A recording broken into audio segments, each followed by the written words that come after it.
Natuklasan ng mga kontrabandong pira-pirasong parte ng mga kotse at multicab nang buksan ng Bureau of Customs ang dalawang container van sa Panabo City, Davao del Norte.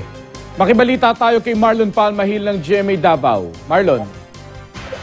Mark, binuksan kaninang umaga ng mga tauhan ng Bureau of Customs Region 11 ang dalawang container van sa Davao International Customs Terminal, Panabo City, Davao del Norte. Kapag alamang 30 araw nang nasa pantalan ng BOC ang isang container van at walang kumukuha. Ang isa naman ay naharang nila kaninang umaga. Ayon sa customs, truck parts ang nakadeklara sa mga dokumento ng mga container van. Pero ang buksan ang mga ito, nakita ang mga chop-chop na kotse at multicab. Misdeclaration daw ito na paglabag sa Tariff and Customs Code of the Philippines. And ang soft reach trading at amil trading ang consignee ng mga container vans. Nalaman ding hindi na parehistro ang mga sasakyan sa Davao LTO. Wala pang pahayag ang mga nabanggit na kumpanya.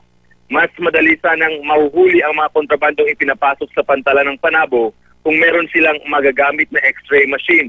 Pero plano na raw ng BOC na maglagay ng mga x-ray machine para mabantayan ng mabuti ang mga pumapasok na iligal na kargamento.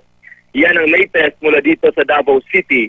Marlon Palmahil, Nagbabalita, Pilipinas.